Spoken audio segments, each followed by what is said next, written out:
right, here we go. The red light is on air. Well, I like to make that joke because I love radio. I love to do live recording, but in this case, we are actually recording.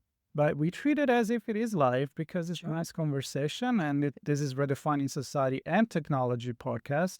My guest today is someone that I was supposed to meet in person in London, but it got a little crazy during Infosecurity Europe. So we say, hey, let's meet again. And thankfully, Abadesi, very nice of you to take the time to meet with me. And I figure, you know what, let's just talk about technology in general. We don't need to focus on cybersecurity. We're not in London at Infosecurity Europe. And I feel like it's going to be a really fun conversation, especially because we already chatted a little bit before he recorded. I think I should have already recorded that. But hey, here we are. So welcome to the show. I'm really excited to have you. Thanks for having me. Yeah, really great to be here. Yeah. So how about we start with a little introduction about who you are? I mean, I know your background is very multicultural and you keynoted into security. So, tell us a little bit about where you come from and how you got connected with technology and cybersecurity as well. Yeah, absolutely. Well, yeah, thank you so much for having me. I have had such a great fortune to work at everything from big tech like Amazon to small startups like Groupon before the IPO, Hotel Tonight. Most recently, I was at Brandwatch, which is a SaaS company, social listening tools, as their first ever global vice president of community and belonging. But now I'm focused on my business, Hustle Crew. And our mission is really simple. We want to help ambitious teams in tech and beyond become more inclusive. And we think that we can do this by educating them on things like unconscious bias, curiosity, empathy. And I feel that, especially in an increasingly AI obsessed world, it's these more human traits that are actually going to help us build products that genuinely make a positive social impact and really serve, a diverse society. And, you mentioned my multicultural background. I think I'm obsessed with diversity and inclusion and representation because that's just the world that I grew up in. My dad was from Nigeria. My mom was from the Philippines. I was always around so many different cultures. I went to a church that was really diverse. I would go to, community like meetups in my neighborhood and see people of all continents speaking all languages. And my dad was a diplomat. So we moved around a lot. He worked for the International Monetary Fund, which is like a UN agency. And in, the first few years of my life, I'd already lived in 4 or 5 countries, America, Tanzania, Kenya. And I would go to international schools and see friends from Scandinavia, Southern Europe, East Asia, South America. And you would go to, each other's houses after school. And it was like stepping into a new country on every play date, and we would have world culture days where we could wear our local dress and bring our local dishes. So before I was even a teenager, my assumption was that difference is amazing and difference is really, really good. And when I started working in tech, my first job was at Groupon. And because we were growing so quickly in London, we had a lot of diversity. We were just hiring so fast. And then as I spent more and more time in tech companies like Amazon, for example, getting more senior, I realized actually you don't necessarily always have lots of women, lots of cultures, lots of countries, lots of languages.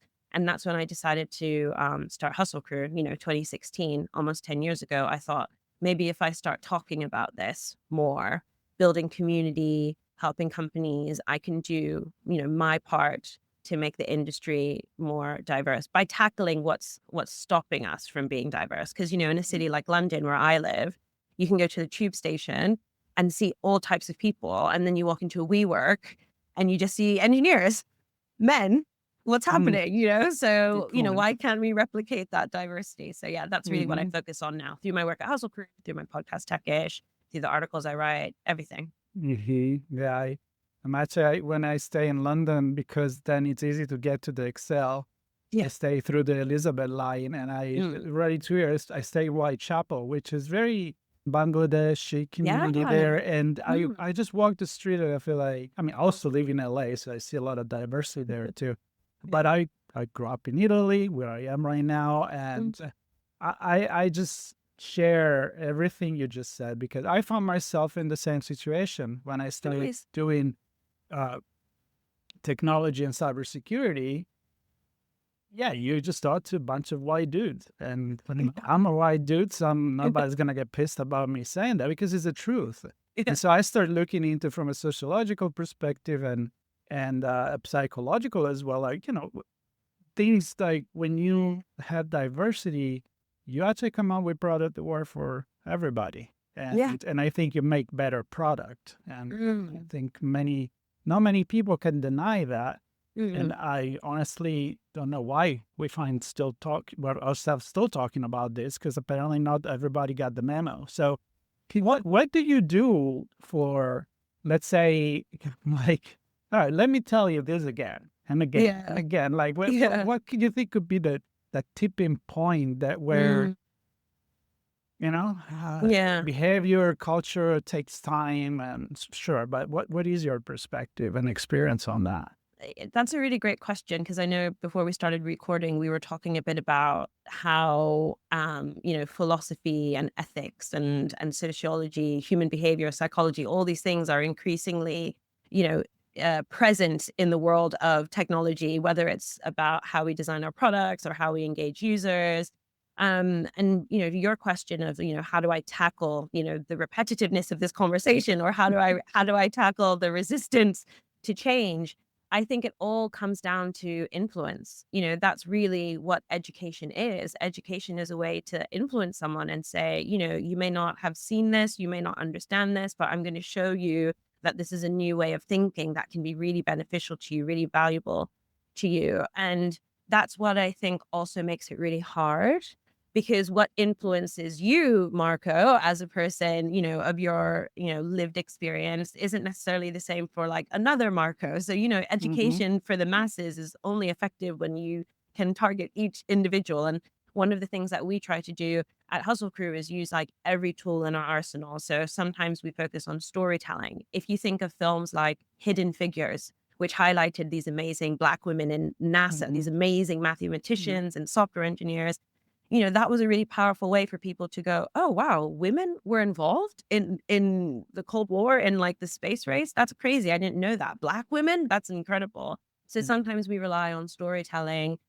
Sometimes we rely on data. Some people just want to know the numbers. They want to know, oh, I see women all the time. Why do we still need to talk about women in tech? And then it's helpful for us to say, actually, less than 1 in 5 tech workers are women, and that's even less when you think of engineering, R&D roles. So sometimes that's the approach we take. Other times it's even just more personal. If someone says a really biased comment like, oh, women don't make good coders or women don't make good salespeople, then I might say, who are the women in your life? Oh, well, I have a daughter. Okay, well, how would you feel if someone told your daughter, no, you can't be a salesperson? No, you can't be an engineer. I'm going to decide what you can do. And they say, oh, no, she can do whatever she wants. She can do anything. And I'm Hmm. like, well, exactly. So, sometimes you That's my really have point. exactly. So, it really depends. You have to meet people where they're at. And I think what is really interesting is like ultimately like what we know makes us who we are, but we don't really accept that. Mhm. So sometimes when you are in an educating role, you're almost trying to get someone to think differently about who they are. And people don't like that. People don't want to feel like they're wrong. And people don't want to feel also like ashamed or guilty, right? If you say to someone, hey, you over there, yeah, you have a lot of privilege. You've had a lot of, opportunities that other people haven't had. You could then set someone on a road where they're questioning every role they've ever held and every position they've ever gained, going, wait, this isn't a meritocracy. I wasn't the best person for the job. Like I can't even begin to start thinking that because I'm going to feel bad or I'm going to feel Mm. ashamed.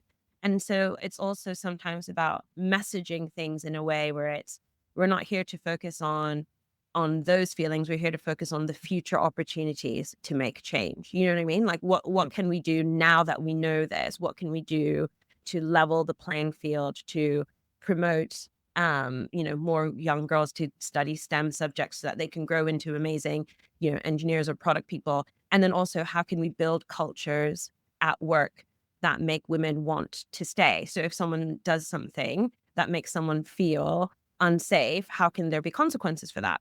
And similarly, if someone goes away to have kids, how can there still be opportunities for them when they come back, and not this idea like, oh, well, you have kids now, so you're probably stupider than you were before, or less focused, or whatever horrible assumptions people make. But this happens, like this does happen. So yeah, I think it's always going to be this way. I don't imagine a future where we don't have ignorance of these issues, or where the playing field is perfectly level, because it's baked into who we are to only care about the problems that affect us. And if it's a problem that doesn't affect us, it takes a really long time, lots of different ways to really understand. Oh, okay, I see what you're saying now. I'm going to try to do better, if that makes sense. Oh, it does make sense. I mean, I could jump on the storytelling. I do have another podcast that I just talk about storytelling in any form. Amazing. So storytelling for me, it is the key. And in cybersecurity as well, it's more and more about how do we translate tech into business, tech into Yeah. culture, and so on. So storytelling, it's absolutely important. And I love what you said about you kind of need to adapt the story. It's not always the same. Maybe the moral of the story, the plot is the same, but you need to be very careful on how you deliver it. And when you're a speaker, you kind of need to read the room, right? You gotta Absolutely. read the room so you can be more effective and so on. But I also love what you said about the fact that yet let's be honest, and let's realize that there is always going to be, it's human, that us and them, right? And there is always, Yes. unfortunately, that, and even people that don't do it in a negative or ugly way, of course, but it's there. And unfortunately, I think it's important to realize that we need to always find better way to overcome it. And I don't think you just switch a button and all of a sudden, Exactly. we are in this utopia that I have as a background on the podcast, right? Yeah. So let's talk a little bit about, besides like the workspace, let's talk about your work on company that created technology for consumers.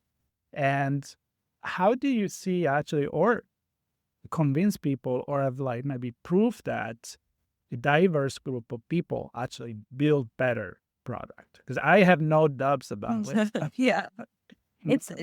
It's a great question. And I think, when it really like strikes a chord for people or hits home for people is often when stories go viral on social media or on the internet. Like I remember when TikTok first launched, there was a lot of content of expats who live in China. So, foreigners that come and live in China. And there were a lot of videos of, Black migrants that had moved to China, like Black expats, trying to use like hand dryers, like, photosensitive, sensitive hand dryers. Yeah. And it wouldn't pick up their dark skin. They always had to show like the white side of their palms. Otherwise the hand dryers wouldn't be activated. And these would just go viral and people would laugh and like, did no one think to like test this on like dark skin? And then, I remember when the Apple Watch first launched, there was such a backlash from women users because it was supposed to have this amazing comprehensive health app, but this health app didn't have a period tracker, didn't have a cycle track.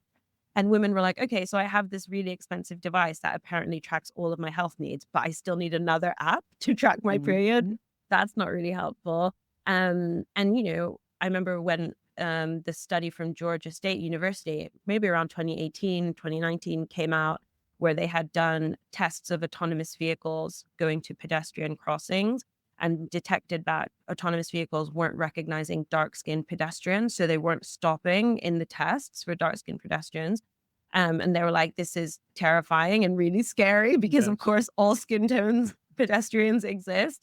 So I think sometimes it does take a big scandal or a big backlash for teams to suddenly go, oh my gosh, that could be us. And, with Hustle Crew, I've had the good fortune to work with everything from like, we've worked with Wave AI, one of the biggest autonomous vehicle makers here in the UK. We have, gone in and reminded people, look around your team and think of who's missing. Those are your priority beta testers. Those are your priority feedback group, because even I standing here as, a Black and Asian woman, for me to get the opinion of someone with a disability, someone who is 2 foot taller than me, someone with smaller hands than me, like whatever it might be, the minute I start guessing, I'm just making assumptions. And as I tell my Mhm. team, assumptions are dangerous. Assumptions are very, very dangerous. So Yeah. yeah, like I think it's all about, almost using some of these stories, these scandalous stories, as a wake up call. And then from that point of fear of messing up, fear of getting it Mhm. wrong, saying, okay, so here's how you can not get it wrong. You can like look around and try and, diversify the voices at the table and think about that. And one of the shortcuts that I have, one of the hacks that I have is we're often building products for the most advantaged people, right? Like that is just like a very rational thought because you're building a Mhm. business and you're just like, I'm building this for people with opportunities, with disposable income, with capital, et cetera, et cetera. And you're also building it in the image of you and your team are probably quite advantaged people. If you're working in startups, you're probably in a big city somewhere, you went to good university, you're earning a decent salary. But imagine a world where by default, products and services were built for the least advantaged people. It will still work for people with advantages, right? But the bonus is it also works for people with fewer advantages, the It people may with the least actually be amount of working privileges. better.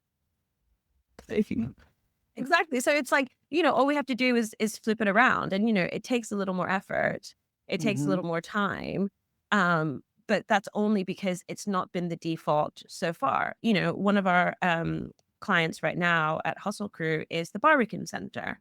So, the Barbican Center, whether you love brutalism as an architecture movement or hate brutalism, it's an outstanding space. And it's so important in our history in terms of how architects and builders and communities responded to the war and how that changed how we use resources and how we changed how we live, communal living, etc. But in the 60s, no one thought about wheelchairs. They were not thinking about wheelchairs or people with walking sticks or people with canes or anything like that. Mhm. You just had a bunch of, people who are just like, let's build something beautiful. Let's build something that's communal. Let's build something that's practical. And now, in the 2020s, that's one of the biggest challenges as a company that's trying to, as an organization that's trying to be more diverse, equitable, inclusive, accessible, these physical constraints, these physical barriers. And I'm just using that as an example of how if we flip around our way of thinking and go, let's assume there will be people with accessibility needs that need this space. It will work for them. It will still also work with us. I don't need accessibility space, but I can walk up a ramp as easily as I can walk upstairs. It's just a slanted floor, right? Like I Mhm. can manage that. So yeah, it's just a different way of thinking. And then I think ideally more and more teams could adopt that. As you're saying that, and I'm thinking the train or buses, or the tube, right? I mean, it's still for a lot of people, they still are not up to date with the standard of disability that you have.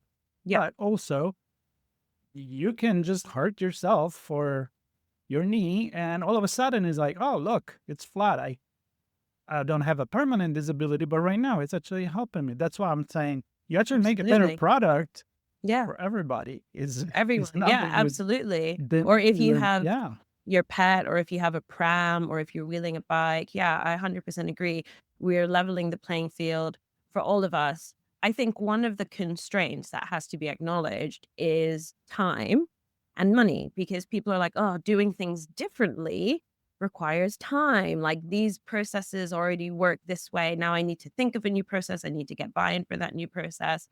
And I think that in a way, that is a false economy, right? Because we always say we don't have the time to make changes. We don't have time to challenge the status quo. But there's an ever increasing group of people whose needs are not met by the status quo. So really, we're just deferring the problem while the And it problem is becomes getting more big. expensive because you're going to have to knock down what you've done before to redesign it again, which Exactly. you may as So this well is invest a little bit more time now and money. 100%. So I never really accept that argument of, we don't have time, downtime. And I was like, well, it's going to take more time. It's going to take more resource. So you either address it now or you do address it later when it, yeah, to your point, is just more costly in many ways. Hmm. You know what I want to talk about in the time that we have left? Like the different technology that now we have. So instead of saying, okay, technology is a consequence of our way of thinking, we're Mm. now on a point where we have generative artificial intelligence, Yes. we have simulation, we have a ton of data, we're building robotics. And Mm. so we can simulate a little bit more what maybe the world of tomorrow, or even a piece of technology, like we do with medicine, with drugs. We can test so many different drugs in such a little amount of time through Yes. artificial intelligence. And I'm wondering, like, are we there where we actually realize that, hey, you know what? Now maybe technology is going to help us to have a better society, because we actually can look at creating a scenario or a simulation where we can say, well, this is a product that actually Mm. can serve everybody. I mean, do you see these being used, or maybe getting there? I don't know. I like to wear a future, thinker hat. Yes, a future proof, or like, yeah, future looking perspective. It's very interesting because I feel very torn. I think fundamentally I am an optimistic person, and that's why I do the work that I do, because I believe it makes an impact, and I can see that in the data and in the, feedback, and that's really positive. But at the same time, again, similar to you with that social science background, we were talking about, the academic lives we lived before corporate. I'm very aware of the fact that, in a way, we are our biggest problem, right? Like, I think the Mm, reason why we haven't found this ideal society isn't for lack of the technology to get us there. I think it's, to your point, that we have these brains that haven't really evolved thousands of mm, years very that prehistoric in a way. yeah, that get us into this thinking of us versus them, or get us into a scarcity mindset, or are very Fear. driven by fear, anxiety, concern, and we remember negative things more than positive things, and Mm, we're always scared, and we're always anxious, and we're always feeling lonely and misunderstood and disconnected. And that's even more so the case with social media. If you read some of the scary stuff about young people, children, teenagers, and how they're really struggling to, you know, have boundaries with screen time, and struggling to make, authentic off-screen connections with each other, IRL connections with each other. So I think one of my concerns about artificial intelligence is how it will further divide us. And I think mhm, it's something that we have to be really mindful of. So the first thing is from a wealth perspective, most Gen AI that is being used every day is owned by a small group of people. And we already have super wealthy people from big tech companies. And we can see that that hasn't necessarily like trickled down into society. If anything, they're so creative with their taxes that we're really not seeing the benefits of all of that money coming mm, into government, coming into society. So there's that.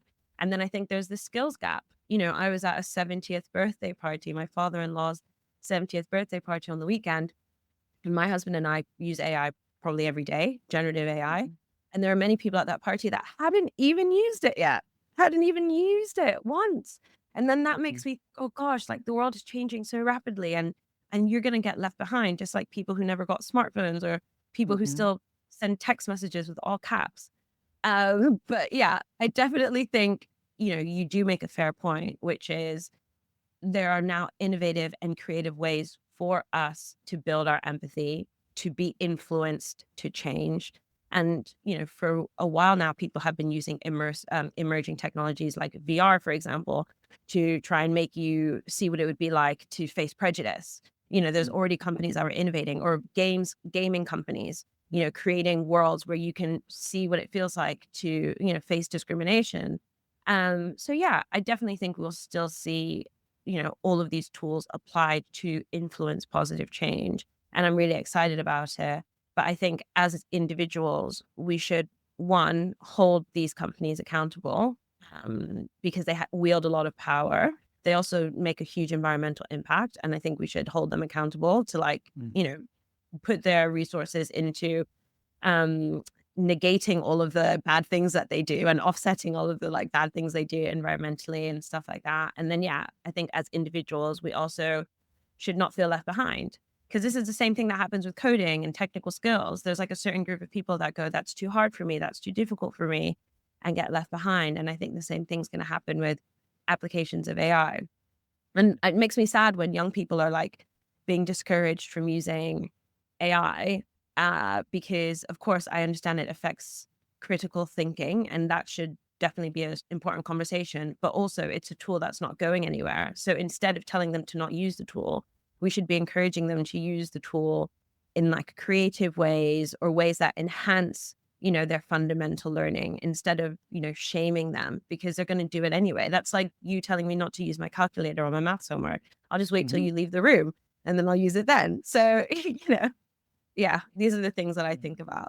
Yeah, I agree with you. And I'm glad that you kind of looked at things from the different perspective, because I can go utopian and dystopian in 3 seconds, like from one to another. So now I'm back there with you.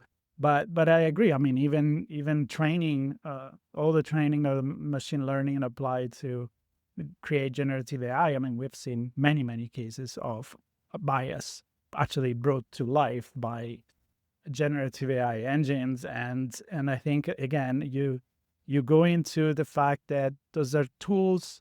We need to educate people to use the tools, and there's no questions about that. So definitely not saying, don't say no. Yeah. It's very important, but also say why eventually you want to make certain decision, go in certain direction, and teach people how to use it. I think it's very important. As you say, it's not going to go anywhere.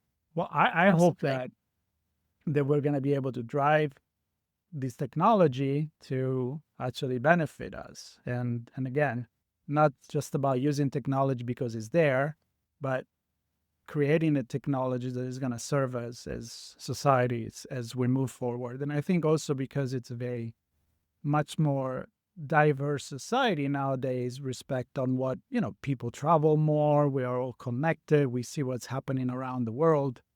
Before it was much easier, I think, to be enclosed in your small world. And nowadays, I think if you do that, it's by choice and not because, it's kind of like, no, then I'm not going to use generative AI ever. And I can see my 87-year-old dad saying exactly that. Well, I can see my mom, that she's a writer, to use actually generative AI at 75. And I'm like, that's awesome. You know what I mean? Like, it's kind of like, you don't need to be an expert. Yeah. You can certainly use it. So, and that's a challenge too, I think.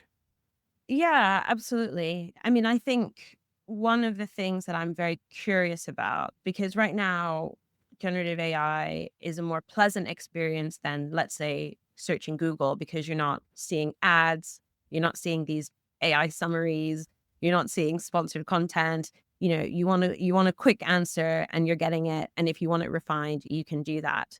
It will be very interesting to see the long arc of time. Like, I kind of want to fast forward into the future and see what happens when these companies become obsessed with becoming profitable and scaling quicker, how they start thinking about monetization. At the end of the day, capitalism is quite predictable. So advertising is not far away. And then the relationship we have in terms of the trust we have will inevitably start shifting, and there'll be something maybe new on the horizon, who knows. But that's what I'm extremely curious about now. Like, what does our relationship with these tools look like as inevitably advertising and other monetization strategies start to creep in? I don't know if you saw the most recent season of Black Mirror on Netflix. But, there's an episode where this, incredible innovative technology brings someone back to life. So they pay for this subscription plan and it helps them basically stay conscious. But over time, they start getting ads streamed into their consciousness. And to not have to listen to the ads, they have to pay more and more and more. And I just think, is that going to happen with Gen AI? Are we going to have to pay more or do something to make sure that the answers we're getting aren't sprinkled with sponsored content? Let's see. I am envisioning, while you're saying this, I'm thinking like product placement in movies that back in the days it was very easy to see a pack of cigarettes or a Coke or whatever, like a brand, and nobody needed at the time to tell you, I'm disclosing that I'm actually advertising for this product. Now you don't see that anymore. So I'm thinking like very soon your friendly, generative AI is gonna kind of like make an advertising move on you, and either you don't know at all and you're just being manipulated versus because you're not spending the extra money to cut the ads away from it. I'm excited to see where it's going, and I'm excited to have this kind of conversation where we put our thinking caps on and we try, like I often say, my podcast is not about giving answers, it's about making people think. Nice. And I think with this kind of conversation, there's a lot to think about for sure. Yeah, absolutely. But I'm very grateful for your time. I think these are very, very relevant topic, and I hope that actually I haven't heard your podcast yet, so I will do that. Let's do what is it called? Tech-ish? It's called Techish. It comes out every week. It's me and my friend Michael, who's another tech founder, and we just talk about the stories that we're most interested in across startup life, tech, entrepreneurship, but also just culture, society. Yeah, it's all connected, right? It is. And it's a two-way road as well, so it's not just one that affect the other, but we kind of affect each other at the same time, even when we don't realize that. So thank you again. I hope to have you again in the future. I'd love that. Thank you. So we can chat a little bit more. It's definitely a much bigger conversation than 30 minutes, but I'm glad we had it. And for everybody, please stay tuned, subscribe and share, and get in touch with Abadesi. And she has a website, which I will put in the notes, and LinkedIn and everything else. Thank you again. Thank you. Very, very happy to have you. Thank you. It's been great. Thank you.